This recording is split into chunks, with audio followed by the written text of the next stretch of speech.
ये मुकाबला है कांटे का और इस बात की पूरी गारंटी है। तो सोचिए मत, जल्दी से बनाइए अपनी favourite team only on my team 11, India की अपनी फैंटेसी। चलिए आगे बढ़ते हैं। सबसे पहले बड़ी खबर है, लोकसभा स्पीकर ओम बिरला ने सबका दिल जीता। सदन में लोकसभा स्पीकर ओम बिरला की भावुक अपील, ये बड़ी खबर आपके सामने।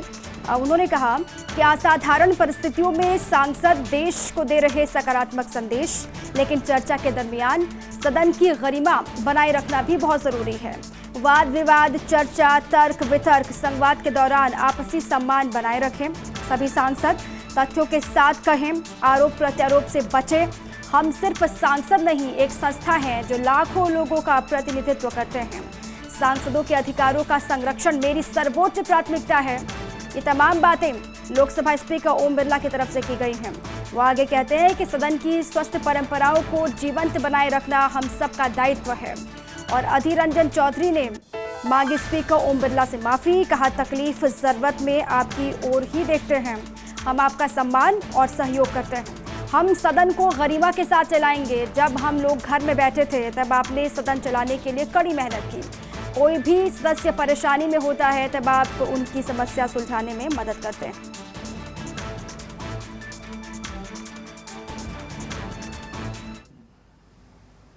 सर, सबसे पहले आप हम सबको दुखी कर चुके हैं।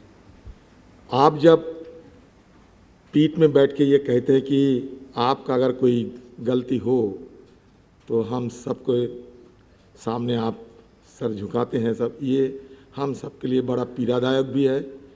और सर, इस तरीके की बात अगर आप ना करें तो सर हम सर खुशी रहेंगे, क्योंकि आप हम सब के लिए बड़ा सम्मानीय एक व्यक्ति होते हैं।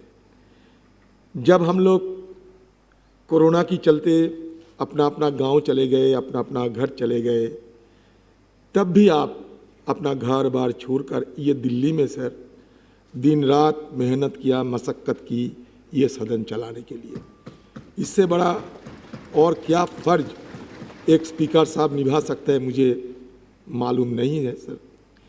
लेकिन ये हम सबको ये सोचना चाहिए कि इस एक विषम परिस्थिति में हम लोग ये सदन में आए हैं, जब कोरोना की संक्रमण हिंदुस्तान में 1 लाख से ज़्यादा हो चुके हैं और हम सबको सावधानी बरतना जरूरी है। और इस विषम परिस्थितियों में सिर्फ एक नुमाइंदे होने के नाते हम अपना कर्तव्य निभाने के लिए, अपना फर्ज निभाने के लिए सर और देश के सामने जनता की बात करने के लिए इस सदन पहुँचे हैं।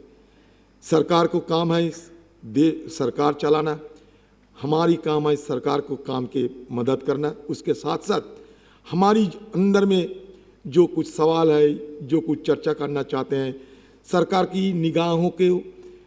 की निगाहें आकृष्ट करना चाहते हैं, ये सारे मुद्दा ये सदन में रखें, आपके सामने रखें। ये हमारा कर्तव्य होते हैं, फर्ज होता है। ये फर्ज निभाने के लिए सिर्फ हम यहाँ आए हैं।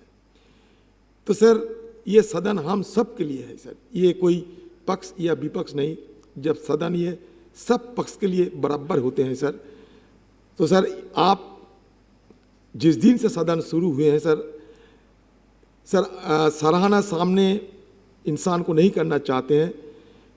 आपका सामने अगर सराहना करे तो आपको लगेगा कि क्या बोलते हैं, नहीं बोलते हैं। कभी कभी ये भी आप सोच सकते कि हम लोग किसी को फ्लैटरी करते हैं, कोई चपलूसी करते हैं, लेकिन बात ये नहीं। जो सर हम कहते हैं तो तहे दिल से कहते हैं। ये सारे सदन की पक्ष विपक्ष, हर पक्ष की जितने मेंबर हैं सर, सारे मेंबर आप पे खुशी है। सारे मेंबर, किसी मेंबर की, चाहे सरकार पक्ष हो विपक्ष पर, किसी मेंबर को सर कोई शिकायत नहीं, बिल्कुल शिकायत नहीं है सर। तो सर, आप जब हमारे सदन की चेयर पे बैठे रहते, हम सब महसूस करते कि आप मेरा आदमी है। सरकार पक्ष महसूस करते कि आप सरकार के आदमी हैं। और हम सबको अपना गार्जियन समझते हैं। हम ये जानते हैं कि कोई अगर कुछ चीज़ की ज़रूरत होते हैं, कोई अगर तकलीफ होगा तो एक गार्जियन की हैसियत से आप हमें रक्षा करेंगे। इसलिए कोई भी बात पे सर हर वक्त आपसे गुहार लगाते हैं, क्योंकि हमें ये भरोसा है, ये यकीन है कि अगर आपसे सही ढंग से गुहार लगाए जाए तो बिल्कुल सारे जो समस्याएं हैं ये समस्या को सुलझाना आसान होगी। इसलिए सर कोई अगर हमारी अंदर कोई अगर आहत होते हैं, हमारे बीच कोई मेंबर अगर दुखी होते हैं, आहत होते हैं, आप ही के पास जाते हैं सर, आपके पास जाके गुहार लगाते हैं और आप हमारे एक गार्जियन की हैसियत से सारे पक्ष को सर समझाते हुए सारे चीज़ को इतना आसानी से सुलझाते हैं। तो ये सर श्रेय आपको लेना ही पड़ेगा। हम सब मिलकर ये सदन चलाएंगे, ये सदन हम सबको है। सदन को गरिमा रक्षा करना, सदन की गरिमा को बराबर रखना, सदन की गरिमा को रक्षा करना, ये हम सबको जिम्मेवारी है, चाहे वो सरकार पक्ष हो या विपक्ष हो। नमस्कार सर।